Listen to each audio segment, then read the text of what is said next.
Apostle Paul po, nananawagan sa lahat ng mga mananampalataya, not only during this time, but even beyond. Mga mananampalataya na susunod pa. Should always be rejoicing in the Lord. Rejoice in the Lord always. And again, I say rejoice. Kailang ulit kung nababanggit ng joy or rejoice aklat, no?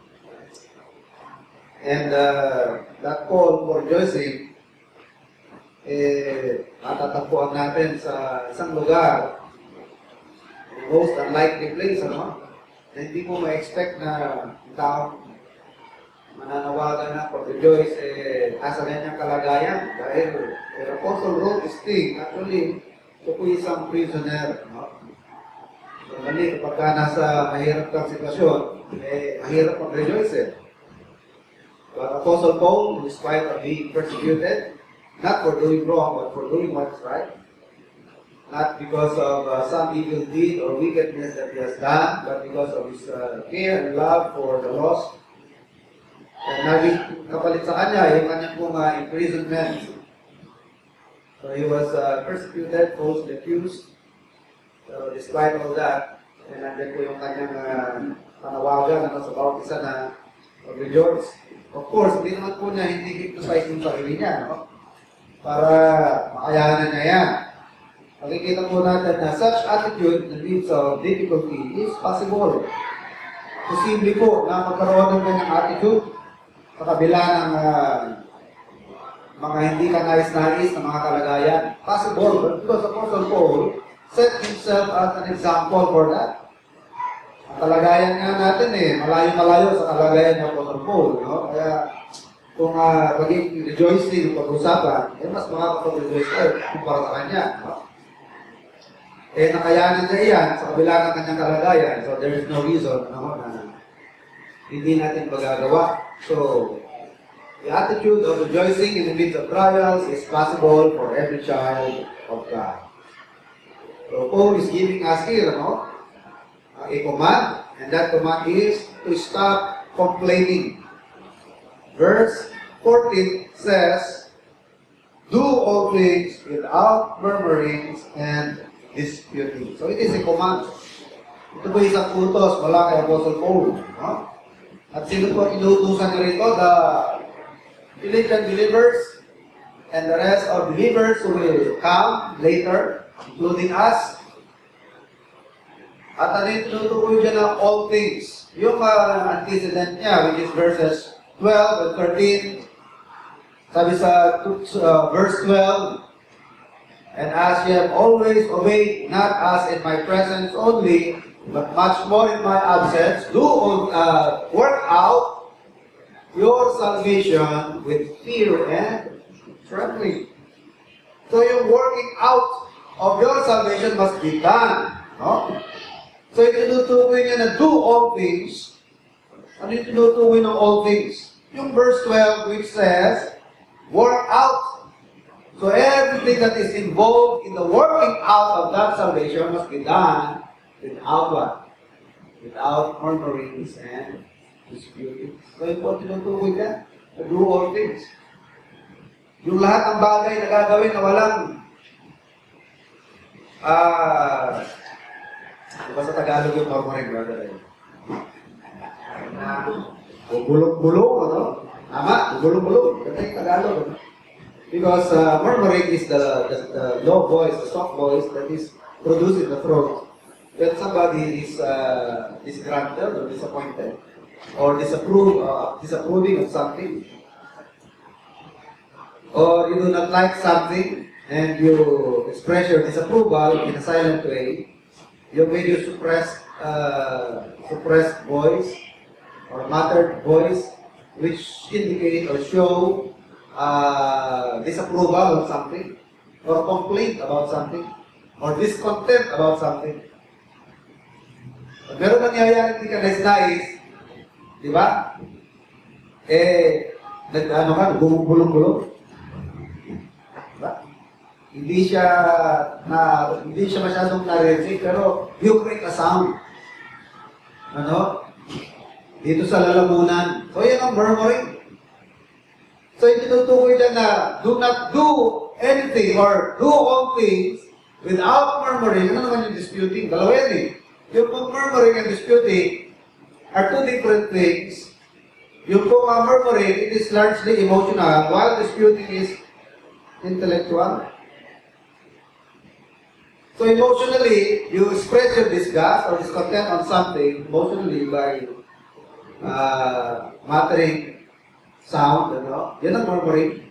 And then what will follow next is your reasoning. You reason out or you try to reason out the fact or the truth of the matter. You try to explain or dispute. Ina-argue mo, you argue about the truth of the matter. Tama ba ito nangyayari nito? Diba? Una, i-express mo, ano ba naman? So that's murmuring. Matapos mo yung express yan, hindi ba mas marami na? So that's arguing already. So yun yung murmuring and disputing. Do all, partner yan, kasama yan, do all things without murmuring. So do not, so pino-forbid any emotional expression of discontent about anything is forbidden in the Bible. Bawal. Kung bawal ang nakasimangot, dito nakikita din, bawal ang nakasimangot dito. Ganun din sa Bible, may pita pinagbabawal ang pagpapag-play.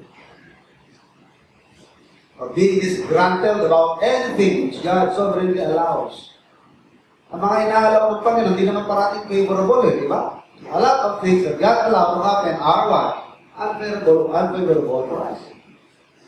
Actually, you can already anticipate that. Dahil sabi ng Panginoon, in this world, ye shall have what? Ye shall have tribulation. So you can expect na hindi parating favorable. Sabi ng Panginoon sa atin, the servant is no greater than his master. If they persecuted me, they will also They will also persecute you. So hindi lahat ng mangyayari sa buhay ng isang mananampalataya, parating favorable sa kanya, hindi parating pabor, hindi parating nakakatuwa sa iyo. So makakaranas ka ng hindi makakanais-nais na mangyayari sa karanasan mo bilang isang mananampalataya. And what should be the reaction of a Christian? Do not complain. Do not murmur and try to argue. Kung i-argue yun nangyayari. Ibig sabihin na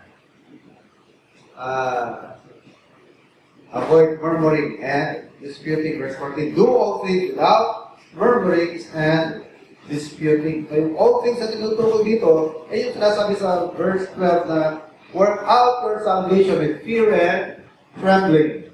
So ang ating goal ay work out yung salvation na yan. Sabihin, patunayan yung kaligtasan na yan. Hindi mo tatrabahuhin na maligtas ka. Dahil ligtas ka na tayo Ang sinulatan niya mga taga-Filipos, ligtas na. So you work out your salvation does not mean you have to work for your salvation. You are already saved. You have salvation already. Now, you have to start from there. Magsimula ka na, ipakita mo na yung ebidensya na tunay ng ligtas ka. And our goal is to be what? To be conformed to the image of His Son. And part of being conformed to the image of His Son is what? Yung wala tayong complain without murmuring sa lahat ng nangyayari.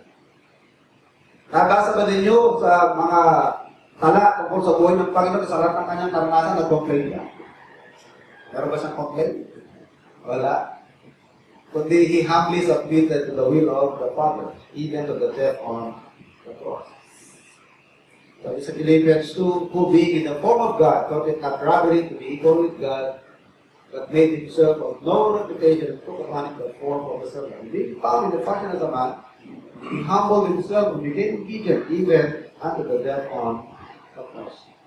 So hindi siya nag-complain sa lahat ng kanyang mga experiences, including the bad experiences. Verse 15, that she may be blameless and harmless and sons of God, without rebuke in the midst of a crooked scoliosis.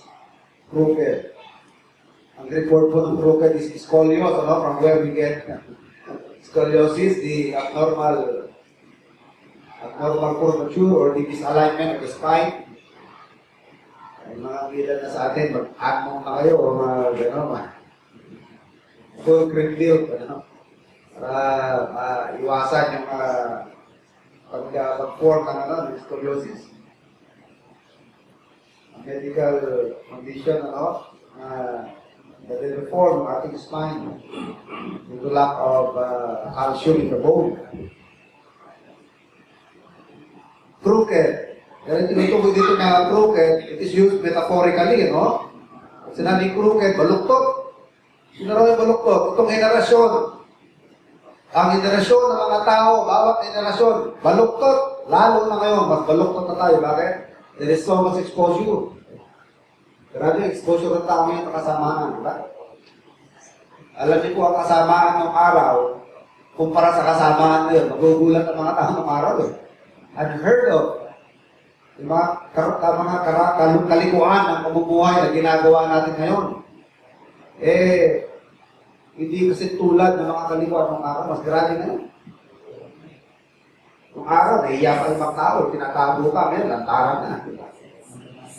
Grabe pa yung exposure ngayon ng tao due to internet. Kaya pasama, kaya ganun tayo, in the latter days, perilous time shall come. People shall become more and more evil. Will become ungrateful. Who will love pleasure more than they would love God. Mas mahal pa nilang ang pag-aaliw, pleasure, paglilibang, more than love God. Verse 16, holding forth, verse 15, that she may be blameless and harmless, and the sons of God, without rebuke in the midst of a crooked and perverse nation, among whom ye shine as lights in the world. So, yan po ang ating passage, verse 16, ba? Holding forth the word of life, that I may rejoice in the day of Christ. Again, the word rejoice, in this book. Sinasabi ng isang bilanggo.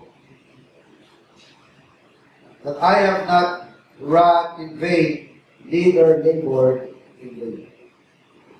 Okay? So, our topic again is, stop complaining. At kanina po ito in-address, sa mga complainers of the Philippine church, and this goes beyond even to that generation, even up to us.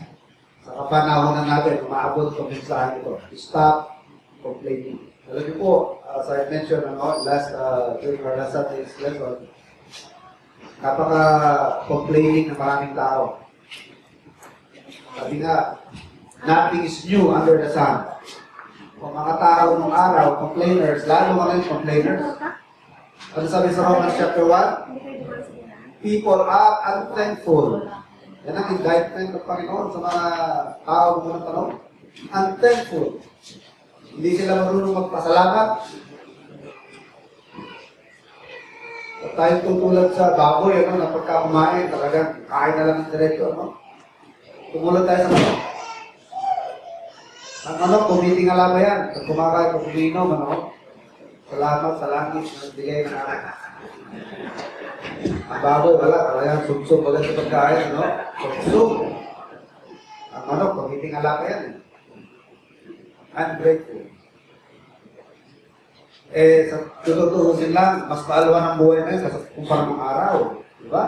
Ng araw, kari-karitela lang, kari-karito.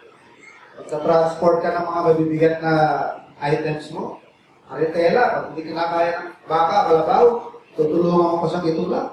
Samantala ngayon, katawag ka lang ng taxi, diba? Kasi may pambayad ka lang. Alawan kaya ng buhay na yun. Dati, bibili ka lang ng gamot. Ako, ilang kilometro tatakbuhin mo. Ngayon lapit-lapit na, referee, may pang safe po, safe. Ano yan? Dami na ngayon, di ba? Paligid na. Bago ka makating sa ospital, patay ka na. Pero mo, ang ambulansya mo ang ambulansya ni Apolinary Mabini, yung kanyang duyan na pinipingga. Saan? Kalabaw? Ambulansya. Nagtala kayo, napaka-accessible na ng mga kalsada. Very accessible ang means of transport. Makomplete pa tayo. Lapit-lapit ng sisimbahan natin. Hindi pa tayo makapaglakad. Renyo, tricycle. Actually, kung tutusin, mas hindi na tayo pag-tricycle, di ba? Ayaw lang ako. Marami sa mga alibay natin, sa totoo lang, walang kalat-milatoy na alibay. Hindi tatanggapin sa korte. Hindi ka naman balagado, nilay ka lang. Hindi ko alam kung meron kang gout o rayuma, naralayang bawat hakbang mo parang nilalagari, parang tinutusok-tusok yung mga ligaments mo, no? Parang utay-utay na ginugutay-gutay sa loob. Yan. Pero yung baka pa natin eh. Kaya ka natin yan. Diba? Eh kung mainit, eh payong naman ah. Eh kung umulan, eh payong naman. Sa totoo lang, marami sa alibay natin, hindi totoo. Sabi nga, kung may paraan, kung gusto, merong paraan, naliligaw ka nga, kahit hindi ka buhay, walang masakit. Kailangan, naliligaw eh. O merong gusto, di ba? Papasok sa trabaho, kahit bahana eh, di ba? Papaulit mo na lang yung sandal. Tapos, nakapasok. Di ba? Sinusuong ang baha. So, napang-alwan ng buhay na yun. Pang-alwan. Malalapit lang ang mga distansya kung parang mga araw. Sa kaunting barya, makakapunta ka na sa isang lugar. Kailangan mo ng pagkain. Okay, 555. Ano yung pinadaya dyan? Diba? Jollibee Delivery. Ito ba yung bahay niya, no? JR. Ito yung pizza order. Ang bilis, di ba? Magluluto ko ngayon, no? Rice cooker. Click. Pero kung gusto kausapin, hindi mo natatakbuhin, ite-text mo na. Ari mo. Diba? Ang alwa ng buhay na yun. Tinatamad yung magsaing, hindi. Punta ka lang sa drive-thru. Tinatamad yung magluto. Napaka-alwa ng buhay natin, mga kapatid. Dapat mas magpasalamat tayo.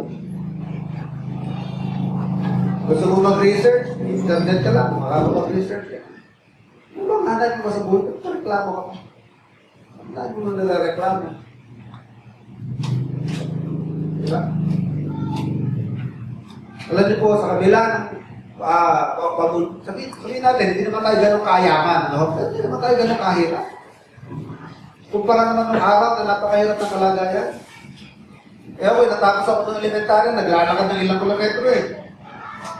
Papasok, uwi, kakain, papasok na naman ng tanghali, uwi na naman sa hapon.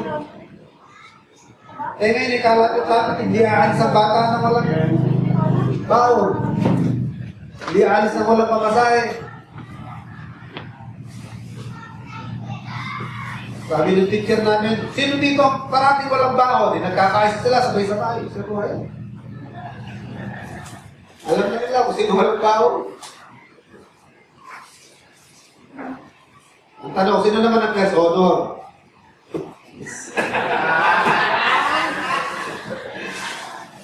Hindi naman kaya ng konti. Wala sa baon o may baon. Eh, hanggang ngayon ako nakakalimutan. Mga pamamangkin ko na pumapasok sa pinagaling ko. Ano sa ito? Uncle ko po. Kilala ko yun. Eh, ba't kayo parang lasak na? Latak na rin. Malayo ngayon. Para kayong latak na. Ano? Ang araw, lakad lang ang pagpasok. Mainit, paglalakad. Ibig sabihin, kumpara nung araw, ngayon, kumpara nung araw, mas maaluan ngayon, di ba? May pwede ka, noon, lakad. Maraming sasakyan ngayon, malalapit, eskwelahan. Saan susuputan ng eskwela eh. Hindi ka makabayad sa skulto, balis ka lang, likot ka lang sa kabila. Huwag ka uli magbayad. Joke lang. Biro ko lang.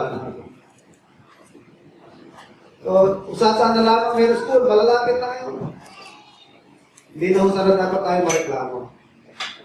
Karaniwan kaya tayo mareklamo, yung kung meron, hindi natin napapasalamatan. Ang malimit natin yung pinagmamas na hinahanap, wala. Kakasar, wala akong maglamo. Ano yun eh, epekto yan ng advertising. Epekto yan ng komersyo. Pilit na pinamukha sa atin ng commercial world na malungkot ka kung wala ka nito. iPhone 6 na to, ano yan, iPhone 4, ay, mahina. Hindi masaya, malungkot ka, wala ka sinabi, mahina ka. Pag may iPhone 6 ka, sikat ka. So ito naman, talagang papupursige. Ay, ako na lang ang cellphone ganito, napakakangit, ako na lang. Kung araw, mabubuhay naman tayo wala niya, di ba? Pinipilit ng advertising na pagka hindi ka maputi, pangit ka. Ayaw ko naman, kahit maganda na yung kulay mo, nag-review pa tayo ka. Ayun, itsura ko, buklang bangkay. Eh, mga Amerikano nga, nagtatang, di ba, nagsasunbathing para lang magkakulay. Ikaw naman na may kulay na gusto mo kang gayahin ng Amerikano. Magpapaputi ka pa. Eh, di nagkaka-cancer ka ngayon. Kasi pag tinanggal mo yung glutathione sa skin mo, I mean yung melanin, kasi po yung use of commercial glutathione, it destroys the melanin of the skin. Kaya pumuputi yung nagputi. Kasi hindi siya ma-absorb ng katawan, it stays beneath the third layer of your skin. Once there, pag nandun na yung commercial glutathione, it destroys your melanin. At pag nasira yung melanin, puputi ka talaga dahil hindi ka na nagpo-produce ng brown pigment. And what happens kung wala ka ng brown pigment of the skin? You're very prone to ultraviolet rays. Awawa ka sa ultraviolet rays. Alam niyo po, isang araw, na-discover ko. Matagal pala tayong, matagal na tayong niloko ng NASA. Sama-sama ng loob ko, buong buhay ko, naniwala ako nakarating si Neil Armstrong sa buwan, di ba? Isang malaking kasi mamalingan pala yan. Buong buhay ko, niloko ko. Masama ko talaga. Hindi pinayagan ng Diyos kung alis sa mundo sa lupa at maghanap ng ibang lugar na matitira. Binalot ng Diyos ang mundo ng 25,000 miles thick na electrically charged na electrons kapag ka nag-contact sa metal. Tumatagos yan sa spacecraft, tumatagos yan sa spacesuit, at mamamatay ang tao para minamicrowave. Mamamatay ang tao. The farthest that man has got into the space is around 350 miles. Yan ang pinakamalayong naabot ng tao. Anything more than that would be fatal. Ikamamatay na ng tao. Nakakakita na yung tao ng flashes, ng sparks. Nakakakita na siya ng mga sparks sa mata niya dahil tumatagos na sa metal, tumatagos na sa suit nila. Pag lumayo pa sila ng lumayo at papatayin sila niya para sila kine-French fries. Kaya hindi totoo may makakarating sa buwan. Walang makakarating sa buwan sa ganung malayo. Isang malaking kasi ng malingan, ginagawa nila sa akin. Mga tao na nahilig mag-commercial na tayo, kawawa kayo sa Ray. Alam niyo yung yung tawag dun sa Ray, ang nilagay nito siya is the James Van Allen belt of gamma rays. Parang sa X-ray yan. Papatayin mo. So, alisin mo yung melanin mo through constant use of commercial glutathione. Mamamatay ka sa skin cancer because of ultraviolet rays. Eh, makumpleto na tayo. Binigyan ka ng ganyan ng kulay, pasalamatan mo yan. Kaya ka ginawang ganyang kulay, dahil sa Pilipinas ka. Kung sa Amerika sana maputi ka. Hindi mo kailangan ng melanin doon, malamig doon eh. Eh dito, tropical country tayo, you will need the colors. So, maging contented tayo. Kaya tayo malulungkot kasi yung wala, yun ang hinahanap eh. Yung napakaraming nasa yun na, hindi mo pasalamatan.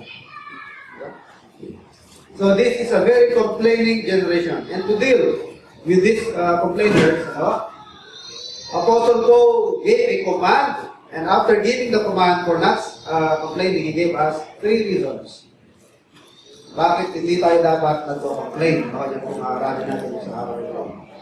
So let's first of all take a look at verse 14, the command. Ano yung command dito? Stop complaining. Philippians 2:14, do all things without murmurings and disputings. That's the command.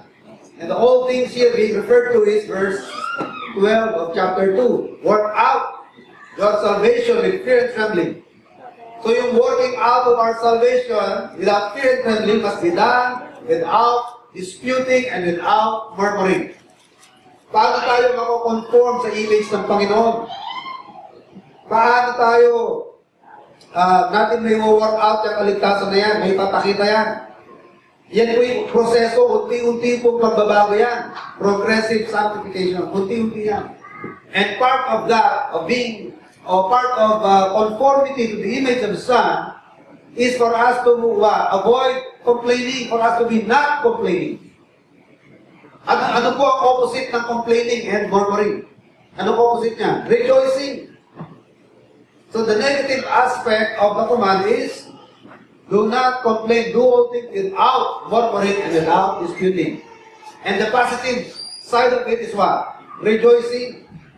Ang kabaliktaran ng nagre-reklamo, kabaliktaran ng nagko-complain, nagre-rejoice. Yan ang kabaliktaran niya. Sabi niyo po, rejoice in the Lord always, and again, I say rejoice. At yung mga hindi nagre-rejoice, yun yung mga complainer, yun yung mga discontented sa mga nangyayari.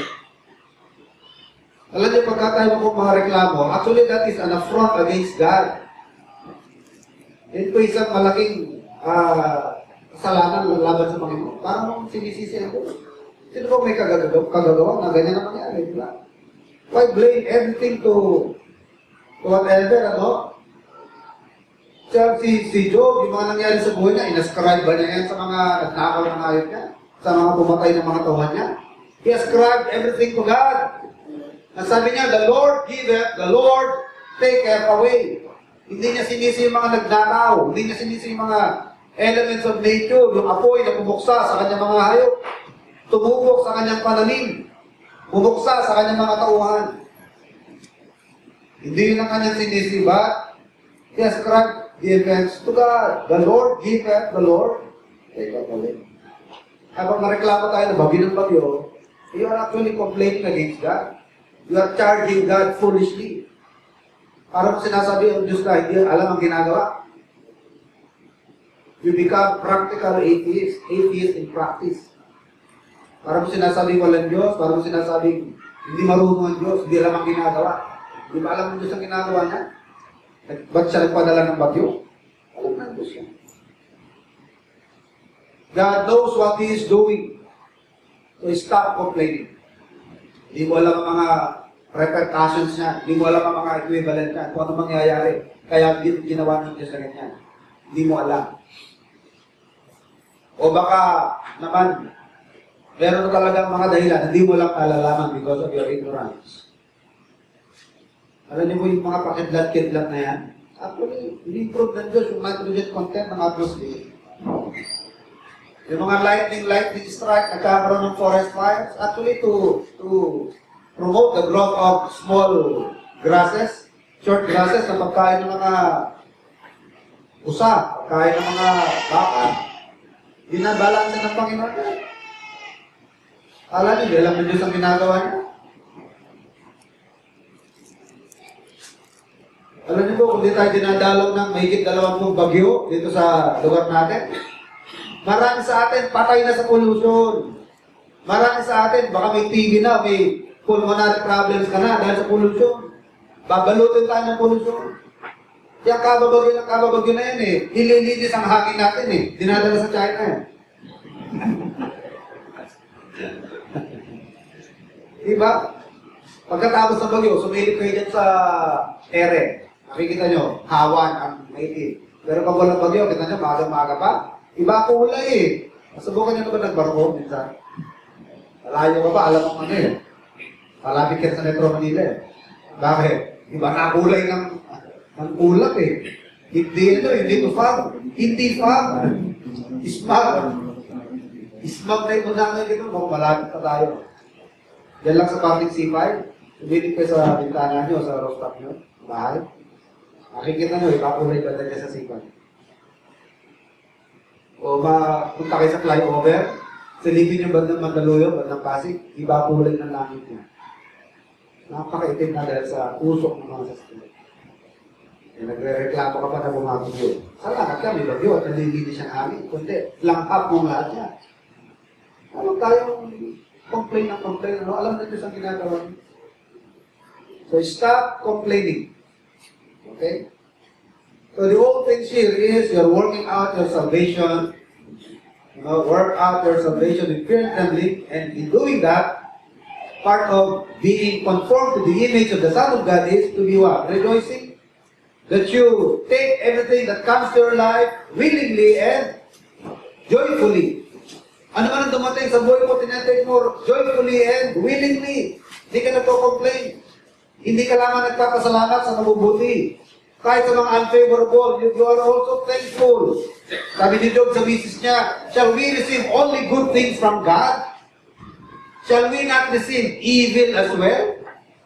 Yung kung evil though is not wickedness, yung evil, mga bad circumstances, unfavorable circumstances.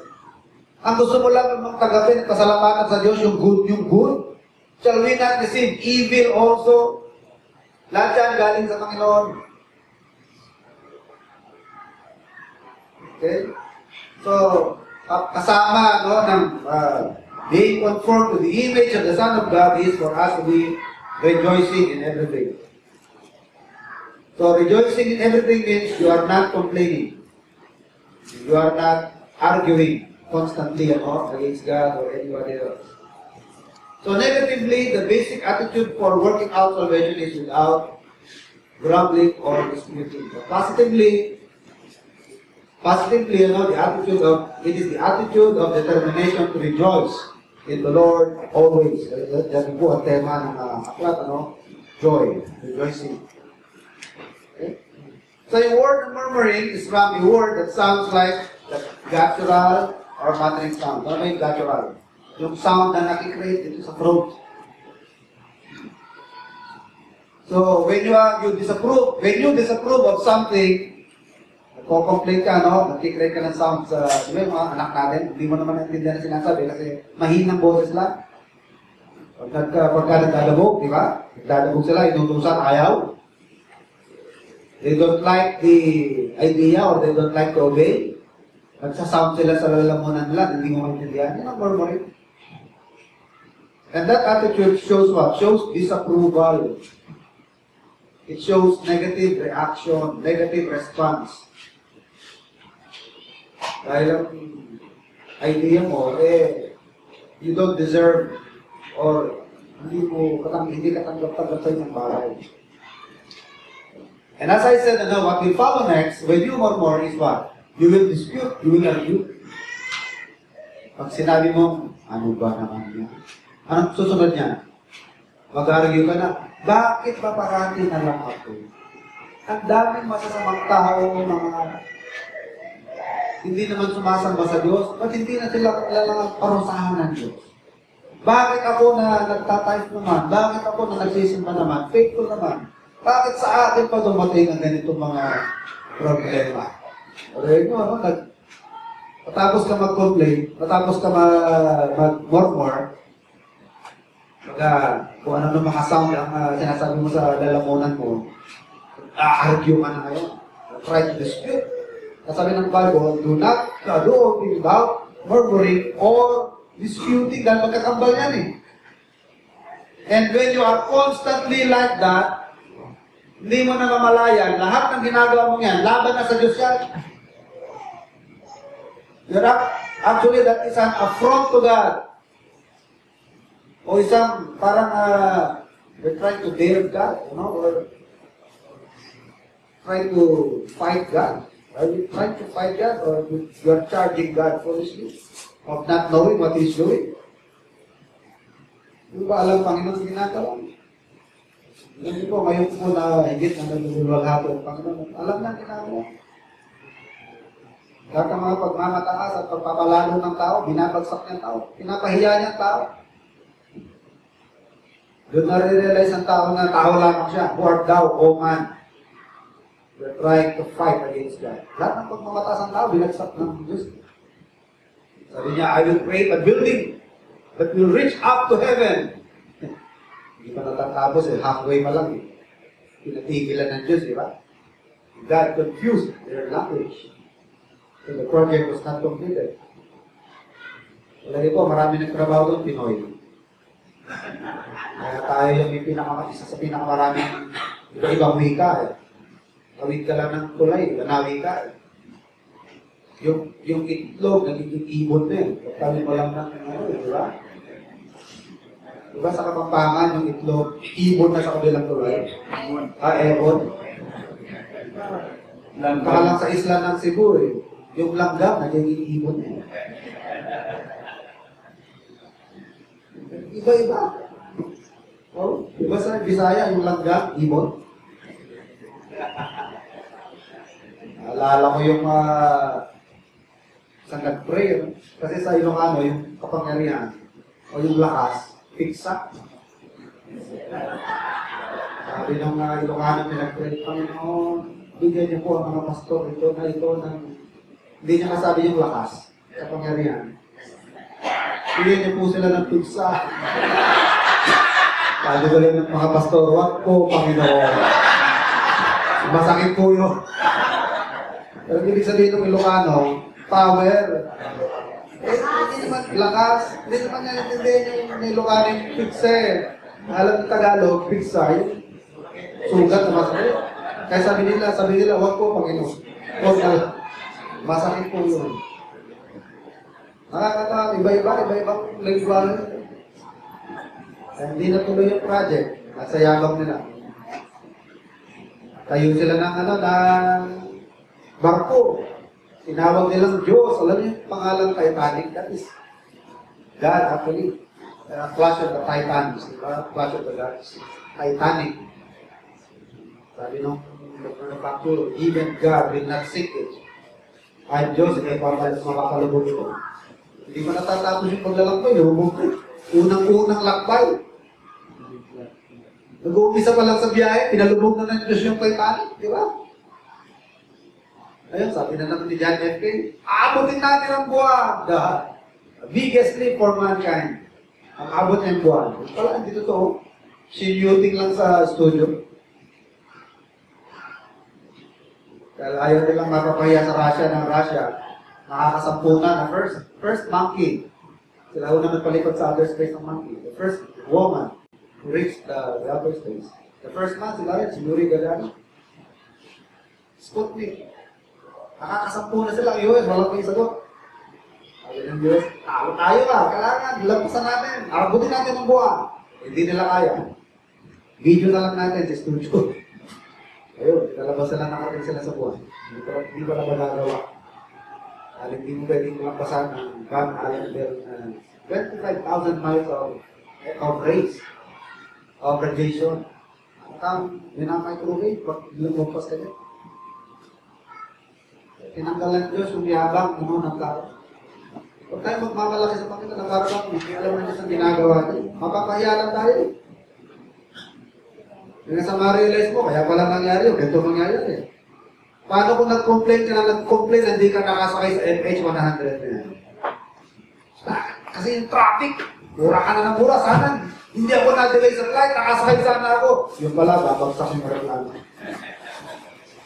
Baka nga hindi pinayagan ng Diyos sa mga din ng hangtang dahil babagsak yung reklamo eh.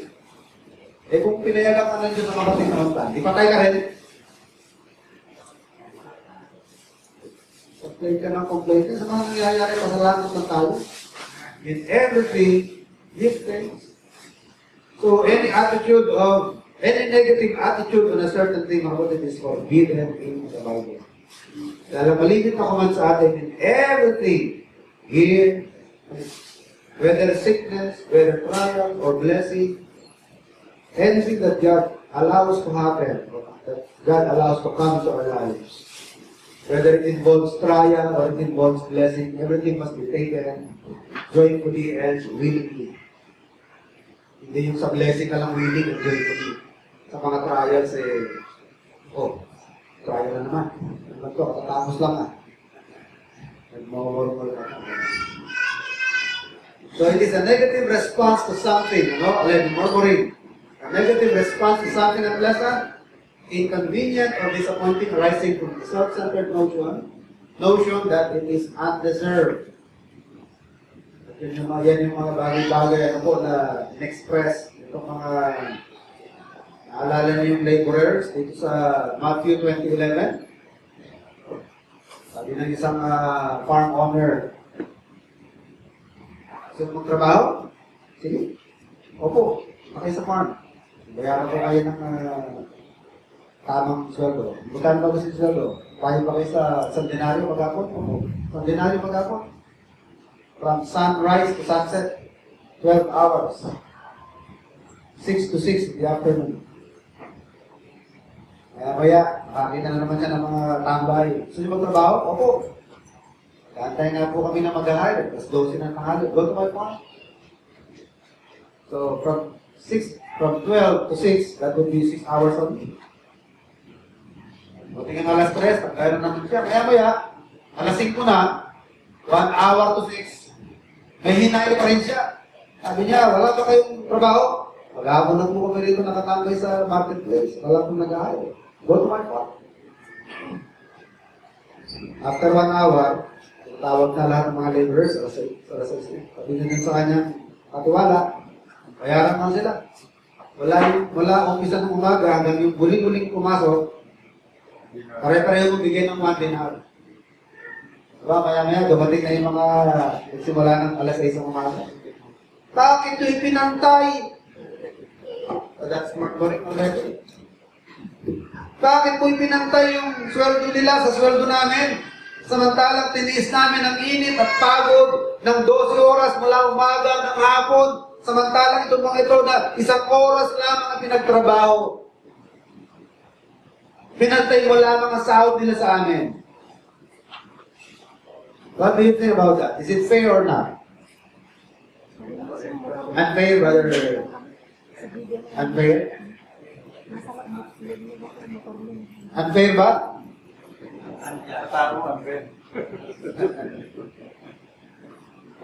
Alam niyo po, walang unfair doon.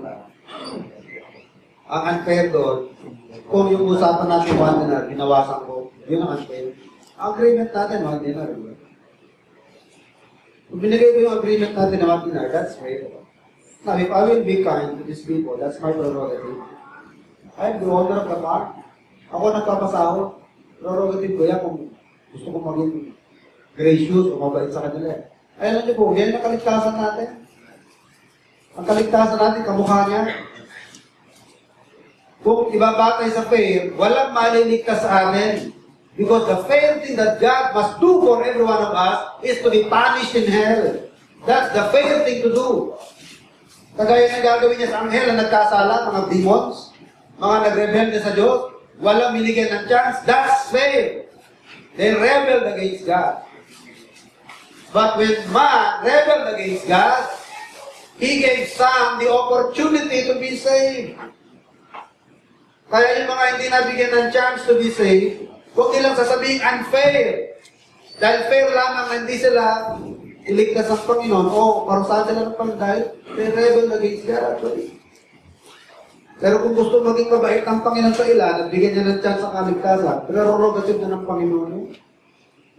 Kaya sabi ng Bible, I will have mercy on whom I will have mercy.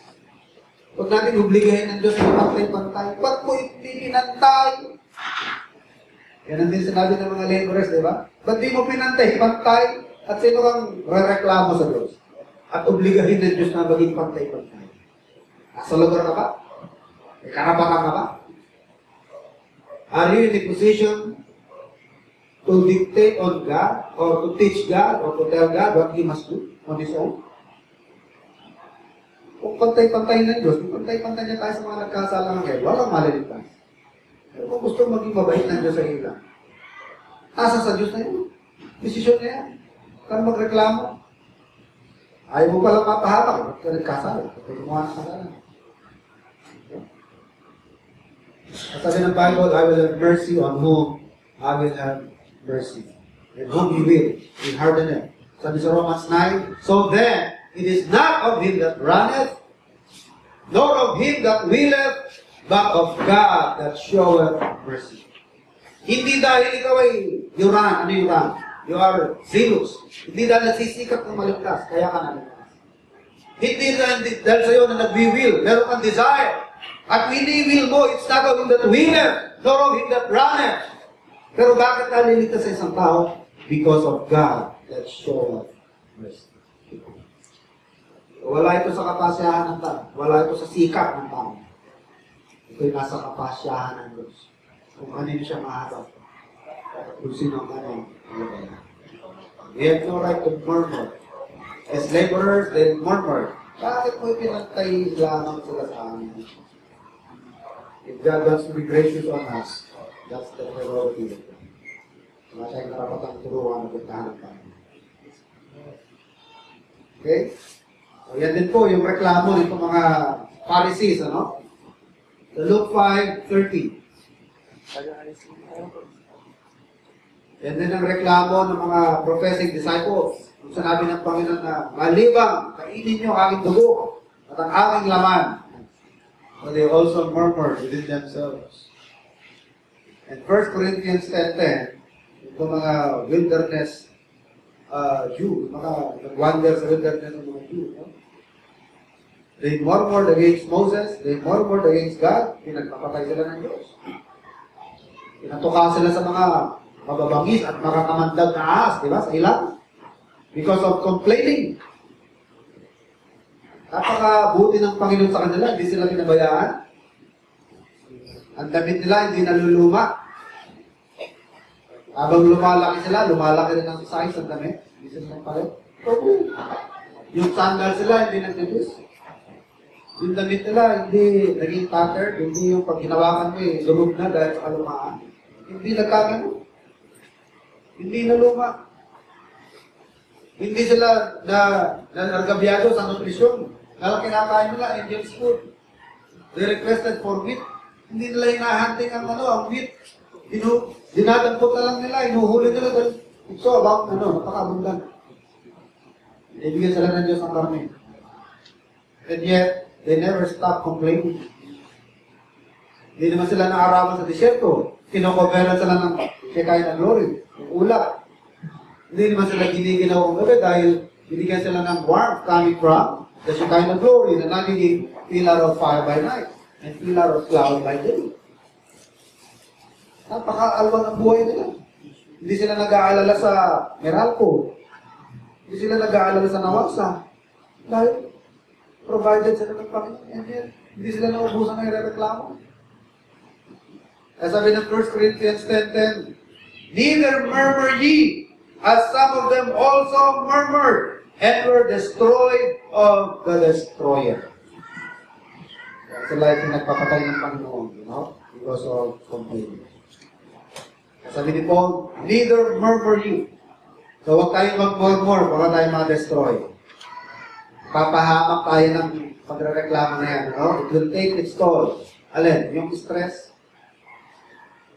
Kapag ka masyado ka na-stress sa kaka-complain mo, hindi ka nakukontento sa binigay sa'yo, mabuti o masama, dapat nakukontento tayo sa effect natin ng baluwag at ikatulwaan sa Panginoon. Alam niyo yung mga failures, yung mga hindi magaganda nangyayari, pagpapakita lamang natin na tao ka lang. Pinapakita lamang niyan ang limitasyon mo bilang tao na kung wala ang Diyos, kung wala ang pagpapala ng Diyos sa mga effort mo, magkakaloko-loko at takbo ng buhay natin. Pagpapakita lamang ng Diyos sa atin yan na without Him, we can do nothing. Pagpapakita lamang ng Diyos sa atin na we are moment by moment dependent on God. Pagpapakita lamang ng Diyos na bawat sandali ng ating buhay, do not trust in your own understanding. Trust in the Lord with all thine heart and lean not on your own understanding. In all your ways acknowledge Him, and He will direct your path. Kapag hindi nangyari, ayon sa in-expect mo, ayon sa pinag-pray mo, pagpapakita lamang yan ng tao. We are limited. At ang tagumpay ng mga bagay-bagay na dapat na pinapasok mo ay nakasalalay yan kung pagpapalay ng Panginoon. So, i-bless ng Diyos. Kaya, do not murmur. At pag hindi mo matanggap yan, you will fight that, lalabanan mo yan, ma-stress ka, and soon, darating na yung sakit sa'yo. Dahil yung sakit, hindi lamang na-acquire yan. Merong sakit na napoproduce sa loob namin. I do not know if I remember it right, no? Meron tayong chemical in our body, cortisol, ito na kami, na nagsisecrete yan kapag stress ka. At nagiging free radical yan. Yan ang sumisira sa katawan mo. Yung chemicals na nagsisecrete sa katawan mo kapag ka na-stress ka. Bakit kaya ako hyperacidic? Bakit ka stress? Yung hyperacidity, one cause of that is stress. Hindi lang yung kain ng soft drinks o kakakain ng manghang o maasin. Hindi lang. Yung kaiisip. Sobrang may stress. Hindi mo ma-manage yung stress mo. Isang effect niyan is hyperacidity. Marami pang iba. Marami pang iba. Insomnia. Hindi ka na nakakatulog. Yung mga garbage sa brain mo, hindi yan malilinis dahil 10 o'clock in the evening, natidetox siya ng 10 in the evening. Pag hindi mo na itulog yan ng 10, dahil may insomnia ka, hindi na-detox yung dugo na yun. Wala na yung chance yun. You'll have to wait for another 10 o'clock or the other day. Kaya nagkakasakit ka pagka hindi mo marunong mag-manage. Turo sa atin yung tipo, do not murmur. Do all things without murmuring or arguing. Try to argue. So mga irrationalize. Bakit ganito? God knows what He's doing. Yung ginagawa niya, at pinayagan mangyari, yung mga bagay-bagay na hindi natin control. Yung control mo pa na. Kaya everything is okay? Dito kayo. Salamat po, Ama, sa malayang sandaling pinagkaloobangan, ang napapalay-ulayan ng mga salita, malayan natin sa pagpapalay-nubay, pagpapala, pangunguna, Ama, sa aming gawain, na magpapalay mataas, mahayag sa aming talagang mga. Malayan po, Ama, yung pagkilos, at pagpapalay turuan, Ama, pagpapalay ng mga pamamaraan, mga aral, at mga pamuhay, Ama, gamit namin sa aming ginagawa sa araw-araw, mga dinidesisyonan, ito po ang mga guide at gabay naman sa aming mga gagawin, pipiliin ng mga desisyon. Nawa ko kayo patuloy na magbabahati sa bawat sandali ng buhay, at yung mga pagkilos, ang kalagataan, yung mga hindi pa nakakakilala sa ganun ng bilang o maraming dalangin sa alaman ng Jesus.